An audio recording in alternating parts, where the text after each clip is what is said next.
ही काळी आई धनधान्य देई, ही काळी आई धनधान्य देई. जोडते मनाची नाती आमची माती, आमची माणसं, आमची माती आमची माणसं, आमची माती आमची माणसं, आमची माती आमची माणसं, आमची माती.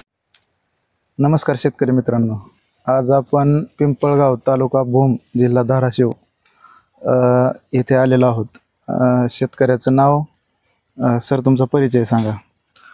विष्णू क्षीरसागर, विष्णू बापू क्षीरसागर, राहणार पिंपळगाव, तालुका भूम जिल्हा धाराशिव.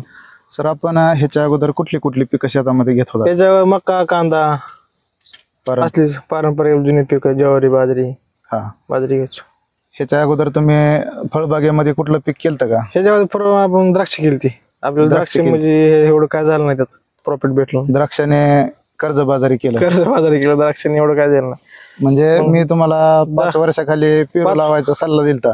ज्यावेळेस तुम्ही पहिली बाग लावली तेव्हा आम्हाला म्हणत होतात, पण त्यावेळेस काय ऐकलं ना तुमचं. आम्ही द्राक्ष लावलं आणि पुन्हा द्राक्ष तोडून पुन्हा पेरू लावला. द्राक्षामध्ये आपली साधारण किती वर्ष गेली? द्राक्षामध्ये 4 वर्ष फेल गेली, 3-4 वर्ष. 4 वर्षामध्ये अंदाजे किती, म्हणजे प्रॉफिट काय झाला का, कसं झालं? नाही, काय नाही प्रॉफिट. येईन तेवढं त्यालाच. मग पेरू लावायचा मी सल्ला दिल्यानंतर आपण समजा पेरूचा निर्णय घेतला. पेरू. आता ह्या बागेला किती वर्ष झालंय आणि किती दिवसाची बाग आहे ही? ह्या बागेला आपण 22 ऑगस्ट 2022 लावली होती. जवळ आता 2 वर्ष होऊन गेलं म्हणायचं. तर ह्या 2 वर्षामध्ये आपण किती पिकं घेतली आहेत? ही दुसरं बार झालं, 2 बार झालं आपलं. आता ही लागला वरचा माल 3रा आता. आता ह्या वर्षी तुम्ही छटणी कधी केली होती? फेब्रुवारी मध्ये छटणी केल्यावर हा फेब्रुवारी मधला हा बहार आहे. हा माल तुटून गेलेला आहे पहिला. एक माल तुटून, एक बार तुटून गेला. एक बहार संपूर्ण तुटून जाऊन एकही फोम झाडाला शिल्लक नाही. तर ह्या बहारामध्ये अंदाजे आपण किती फोम लावले होते? 1,40,000 म्हणजे 41 लावले होते अंदाजे. 1,41,000 साधारण 1,40,000 फोम लावली होती. झाड किती सर आपली? 17 झाड, त्यात 50-60 सुधारा धरून चालायचं. साधारणपणे 1600 ते 1700 झाडाची संख्या आहे. तेवढ्यामध्ये 1,40,000 फोम लावली. तर तेवढ्यामध्ये आपल्याला किती उत्पन्न हातामध्ये आलं? आपल्याला 30 टन आले हातामध्ये. 29 टन. 29 टन माल निघाला. आणि भाव किती मिळाला? सरासरी 70च्या पुन्हा 75. पैसे हातात किती आले सर? 20 लाख आले पैसे. 20 लाखातून त्याच्यामध्ये खर्च साधारणपणे फोमचा आणि लेबर वगैरे किंवा लिक्विड खत हे सर्व मिळून आपल्याला किती खर्च आला? 3.5 लाखाच्या पुढे गेला. 3.5-4च्या आसपास.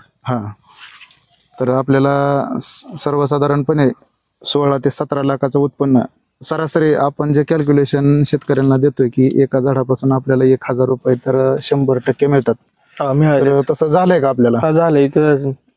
आता काही शेतकऱ्यांचं म्हणणं, आपल्या शेतकरी मित्रांना असं वाटत असतं की हे समजा कन्सल्टंट आहेत किंवा जे नर्सरीवाले आहेत ते शेतकऱ्यांची फसवणूक करतात आणि एक कॅल्क्युलेशन मोठं देतात की 1 एकरमध्ये 10 लाख होतात, 15 लाख होतात, 20 लाख होतात. तर हे कॅल्क्युलेशन खरं आहे का खोटं आहे? खरं. एकरमध्ये 10 लाखाच्या पुढे पैसे होतात. 1 एकरमध्ये 10 लाखाच्या पुढे पैसे हातात येतात आपल्याला. 100% येतात. म्हणजे आपल्याला तसा कॉन्फिडन्स आलाय. ह्या वर्षी आलाय. तर आपण आता आपल्याकडं सगळे मिळून किती बाग आहे ह्याच्यानंतर? ही आपली 17 झाड आहेत. आणि दुसरीकडे लावले आपण दुसऱ्या क्षेत्रात 3,000 झाड आहेत.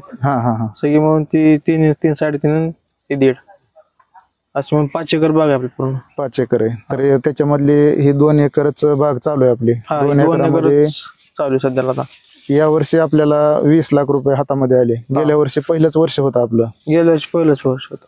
तर गेल्या वर्षी काय उत्पन्न झालं का ह्याच्यातून? झाले. गेल्या वर्षी 7 लाख झाले आपल्या गेल्या वर्षी. गेल्या वर्षी आपल्याला फेब्रुवारी भाव छटणी होती आपली.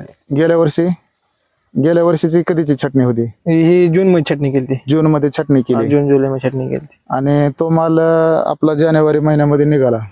डिसेंबर जानेवारी निघाला. आणि फेब्रुवारी मध्ये नंतर आणखी डबल छटणी करून लगेच, म्हणजे साधारणपणे बरोबर 2 वर्षाच्या आतच आपल्याला पहिल्या बहारामध्ये किती पैसे मिळालं?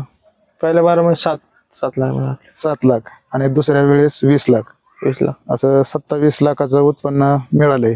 तर त्याच्यामधून आपण 5 लाख रुपये खर्च पकडला तरी 2 वर्षात आपल्याला या पेरूच्या पिकातून हातामध्ये 20 ते 22 लाख रुपये तरी आलेले आहेत. आले.